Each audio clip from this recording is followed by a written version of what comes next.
If you're worried about how the Steam Machine is going to run games, this new benchmark is going to make you very happy. After that, we're seeing that same old song and dance come back that the Steam Deck is too old and no one should buy it. So I made a list of the biggest games of 2025 to see which ones work well on the Steam Deck, and I think these results are going to surprise you. How's it going, everyone? As always, my name is Jimmy Champagne. This is Deck Ready, my channel all about Steam hardware. I hope you're having a great week playing a ton of video games. Based on the comments in the last video, I decided to download Divinity Original Sin 2 because they just did another update. It runs amazing on the Steam Deck, and apparently, as some people say, it is the best CRPG ever made. So hearing that made me want to try it out, and I am having a ton of fun. There's a lot to learn in this game. I'm working my way through it, but just the combat alone so far is really scratching that monkey part of my brain. It feels very good to play. So it's on sale for 15 bucks right now. If you're looking for a 100-hour game to play on your Steam Deck, seems like a pretty dang good candidate so far. Before we jump into it, I forgot to do a sub shout out in the last video, so I'm going to do 2 here. No, I'm not really going to do that, but regardless, I'd love to hit 100,000 subscribers by the end of the year. So if you like this channel,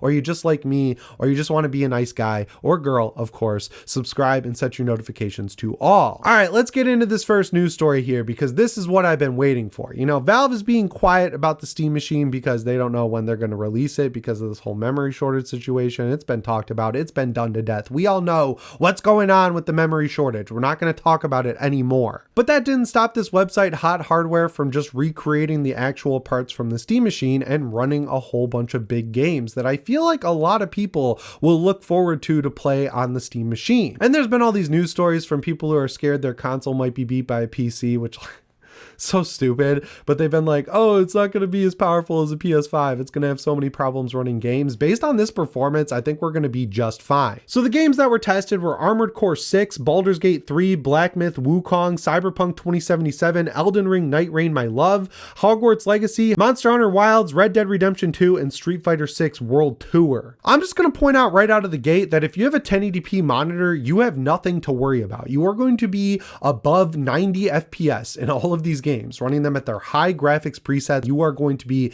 just fine with the Steam Machine, and honestly, you'll have the best experience, I would say. The only 2 games that gave it a little bit of trouble at 1080p were Street Fighter 6 World Tour and Hogwarts Legacy, but it was more down to stuttering and CPU load than anything else. And shocker, those games have the exact same issues on the best hardware. Even on my 9070 XT 9800 X3D build I have upstairs, when I go through doorways, or I run upstairs, or I walk through any new room in Hogwarts Legacy, I get that jittery frame graph while it loads nothing in. Seemingly it's loading something in because it's a loading stutter, but nothing changes visually, so I don't know what the hell's going on there. And then Street Fighter, apparently in its World Tour mode, has always had frame rate issues, whether you play on PS5, top-end hardware, the Steam Deck, or anything else. So it's more up to the game and almost entirely not up to the hardware. So as far as I'm concerned, no matter what you throw at this thing, you're going to get good performance well above 60 FPS as long as you play at 1080p. So what does that mean for 1440p though? Well, things are looking good, and that's good because that's my preferred resolution. When I play on my 4K TV, I set SteamOS to 1440p because I don't know if it's because I'm old or what, I legitimately cannot see the difference between 1440p and 4K. That just look clean, especially when you use FSR or DLSS on an NVIDIA computer, and 1440p looks so much better than 1080p, and again, is indiscernible from 4K to me, so like, why not just get the extra frames, right? Like, that's how I look at it. I know some people see the difference. They love 8K. They're on to 8K with their 8K Blu-rays, and I'm just not that person. I like 4K Blu-rays. I like 1440p gaming. That's just me. And all of these games perform the exact same at 1440p as they did 1080p. And the cool thing is you could also use upscaling to get even higher frame rates. Like me personally, as someone who started out on console, like with the PS4, the PS3, PS5 for the first half of this generation, and then started moving more and more over to PC, I'm fine with 60 FPS. Like if I can run the game reliably above 60 FPS, I mostly just use VSync to cut off those extra frames and get a pretty decent frame time at a rock solid 60. I just care way more about consistency, and while 120 feels great in a game like Hunt Showdown or Arc Raiders, in the vast majority of the stuff I play, which is single player, it doesn't really matter to me at the end of the day. So all of these games running well above 60 FPS at 1440p, that's music to my ears. That's what I was really worried about. I was like, 1080p is going to be fine, but like if I want to run on my 4K TV or run on a 1440p monitor, I don't know how good it's going to look if I'm upscaling from like 720 or 1080p. Well, it looks like I'm not going to have to, which is excellent. But 1080p and 1440p are one thing. What about 4K? They said this thing's capable of 4K 120 FPS on the website. They've been really pushing it, so they did the test on this benchmark and things are looking pretty decent. I feel like something went wrong with Armored Core 6 because it dropped literally in half down to 30 FPS. That just feels a little weird to me. Like I feel like it could probably get 40 FPS, and that's the cool thing. If you have a 120 hertz TV, a lot of these games that work at 60 or above at 1440p or 1080p will comfortably sit at 40 FPS just fine. It happened to me last year with Space Marine 2, for example, and I just set my monitor to 40 FPS, but it's so much simpler with SteamOS. So if you have a 120 hertz capable monitor or TV, I mean, you should just do that if you're running into some frame drops that bother you. Baldur's Gate 3 was at a comfortable 45 FPS, so that's another candidate for 40 FPS or 30 if you only have a 60 hertz TV. Black Myth Wukong was actually able to stay above 60 FPS. I know this game has major stuttering issues thanks to Unreal Engine 5, but apparently they did a huge patch earlier this year that cleaned up a lot of the performance. I know it helped on PS5 because that was a huge news story. And then all the way at the bottom, Street Fighter 6 is still at 60 FPS. So is it capable of 4K? Yeah. Are you going to have to drop the frame rates below 60? Yeah. But if you're someone who has a Steam Deck and you're upgrading or adding on to it with the Steam machine, we're already used to this. This is something we have to deal with constantly in the Steam Deck world. You know, 60 FPS used to be something that you could kind of get to when the Steam Deck came out, but then 40 FPS became the norm. And as time goes on, a consistent 30 FPS is the dragon I'm constantly chasing, and it's been going pretty well. So yeah, I'm pretty happy with these benchmarks of the Steam Machine equivalent PC.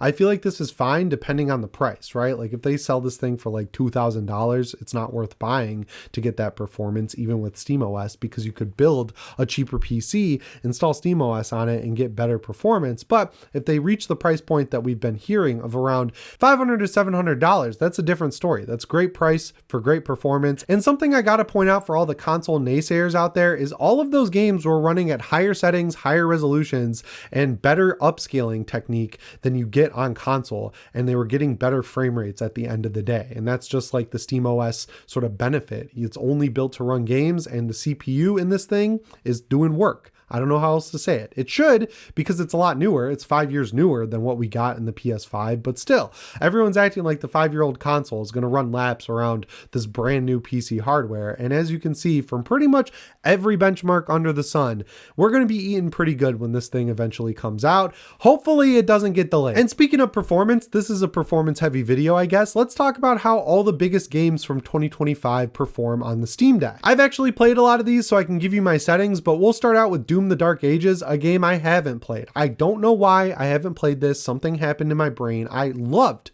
Doom 2016. I adored Doom Eternal. I loved those games. I beat them on the hardest difficulties. I had so much fun.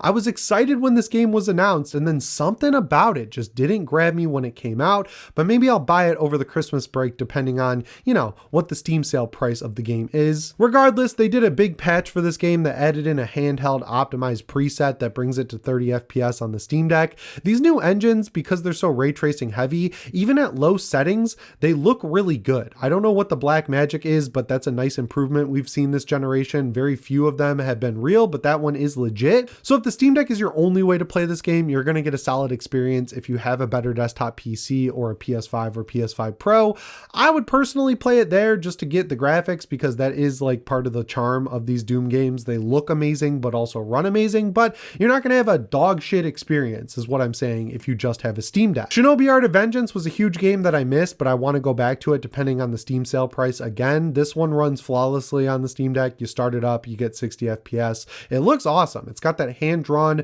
Streets of Rage 4 art style, so I don't know why I missed this, but I'm excited to go back to it. Actually, it's because Ninja Gaiden Ragebound came out right before it, and I was playing that. That game is awesome. That's another huge game from this year that got great reviews that runs flawlessly on the Steam Deck. Absolute lock 60 60 top to bottom, right out of the box, runs perfectly. Kingdom Come Deliverance 2 is a game I was a little bit worried about, but because it uses CryEngine, you can play it very comfortably at 40 FPS on the Steam Deck if you go to the absolute lowest settings, but with a mix of medium and low, you can get a rock solid 30. I ended up playing the original game at around 40 FPS, I want to say, and even though the combat is kind of timing based because you have to parry, I did just fine. Everyone tells me the Steam Deck's built-in limiter has input lag problems. Never been a problem for me, so yeah, this game runs great on the Steam Deck.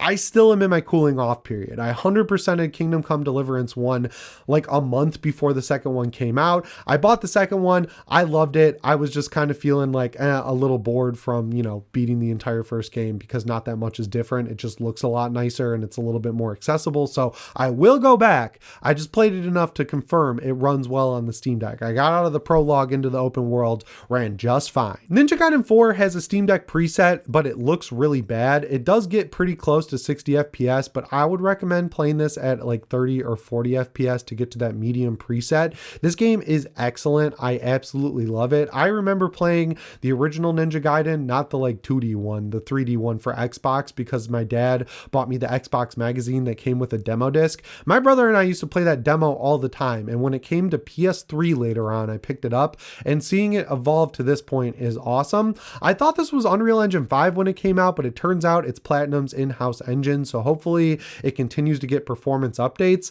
I don't know if it's an Xbox curse or what, but it's yet another great game that no one bought that was published by Xbox. So if you missed this one, I would guess it'll be on a pretty decent sale for Christmas just because so few people bought it. So don't buy it right now. Wait till the sale starts and then check the price. And also check back here because I'm going to do a video where I break down all the best deals in the Steam sale. Battlefield 6, my second most played game of 2025, does not run on the Steam Deck. Dispatch is one I missed, but my friend Jake Baldino really liked it. He gave it a recommend, so that's good enough for me. This one works great on the Steam Deck. Its default settings are fine, but you can bump them up to get better performance. Expedition 33, I would give like a 50-50 recommendation to because, you know, it is a very parry-based combat style in this game, and you have to run it at the absolute lowest of low settings to get a solid 30 FPS. I'm still crossing my fingers that Sandfall will go back and optimize this game because, like most games that run really bad on the Steam Deck, it's not necessarily a Steam Deck problem, it's a game problem. You could brute force your way past a lot of performance issues, of course, if you have great hardware, but with a lot of these Unreal Engine 5 games,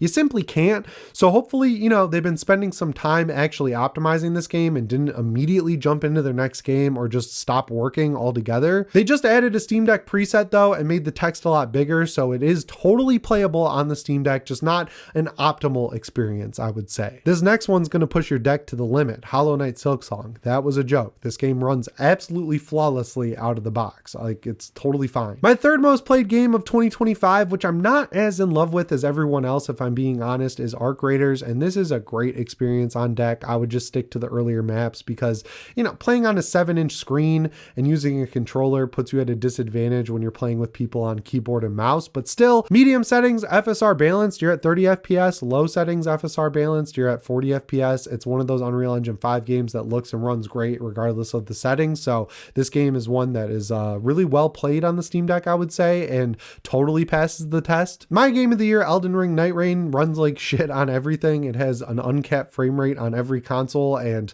you know, it stutters, it has frame drops when bosses do a big attacks, and it has all that stuff on the Steam Deck, but if you set it to medium, it runs at 30 FPS, and I beat the vast majority of the game on the Steam Deck. Like, I got hooked on it. I had to go across the state to Holland for a trip in the middle of the summer. I brought my Steam Deck. I beat the last 3 bosses without losing, so that's a ringing endorsement from me.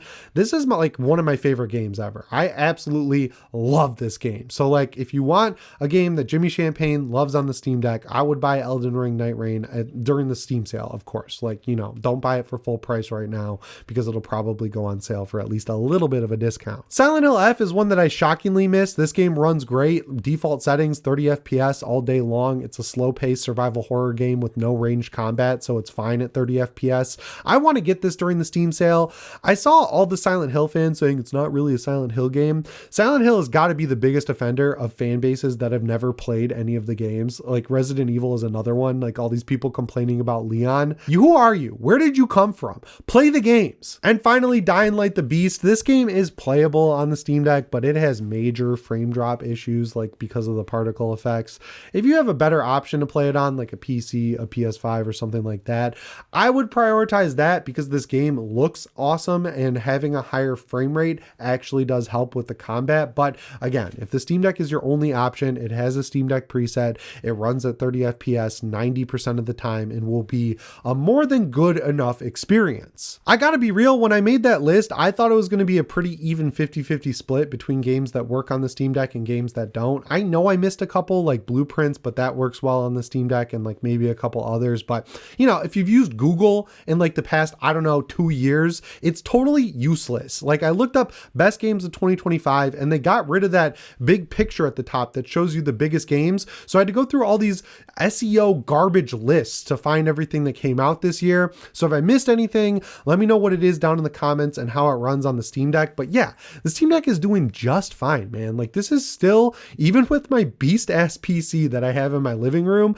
my most used device. I love sitting by my fireplace in the living room. We have a wood burning fireplace. It's awesome. And I just prefer it to sitting in front of my TV in my room that is an addition to my house and has no insulation. I have a heater back there and I vented the heat through the wall. The heat just escapes through the window. So like I prefer the living room with the Steam Deck with the fire, but like when I want to play a big game on the TV, I'm glad I have the option. But yeah, Steam Deck always is going to have my heart and it is holding on strong. Like Valve deserves whatever award you can win for optimizing the shit out of the chip in the Steam Deck. I still feel like they don't get enough credit, so I'll glaze them even more because that's what I'm here for. All right, to wrap this video up, I did see a comment a couple videos ago asking what this picture is behind me. This is Christopher Nelson. If you don't know who he is, he's one of the greatest special effects makeup artists in the entire world, and he made the Michael Myers mask for Halloween 2018, Halloween Kills, and Halloween Ends. I did a lot of videos about that movie franchise leading up to that movie on my Jimmy Champagne channel. It was like I was the Halloween guy. That's what everyone called me.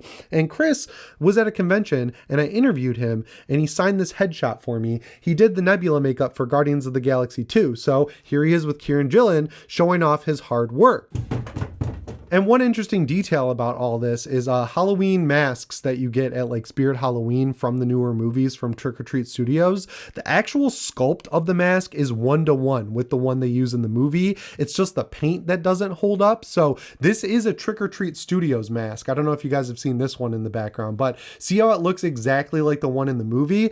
I'm not legally allowed to say who did this for me out of the kindness of their heart, but like put 2 and 2 together and figure out who I was just talking about, and that might be the person who made this for me back when Halloween Kills came out. This is a Trick or Treat Studios mask. Isn't that insane how freaking realistic it looks? So yeah, this lives on my shelf over there.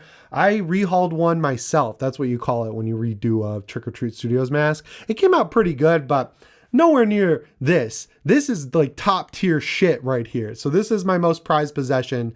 I love it. I keep it in a case over there. And you're not, if you buy these masks, you're not supposed to put them on styrofoam because the styrofoam dries out the latex. So this is like a hard resin fake head that I've got it on. My Ghostface mask, he lives on styrofoam because that mask is a piece of shit. But this one gets the royal treatment, baby. And then here's my other piece of horror memorabilia. It's a life-size Chucky doll. I move it around my house to scare my wife and it works every time. I had this thing in a box for a while, but my water heater exploded earlier this year and the box got wet. So Chucky lives in the set now. He's back there all the time watching you guys. Isn't that a little creepy? So yeah, I think that about covers it for today's video. As always, guys, my name is Jimmy Champagne. I'll see you in the next one. Thanks for watching and shape on.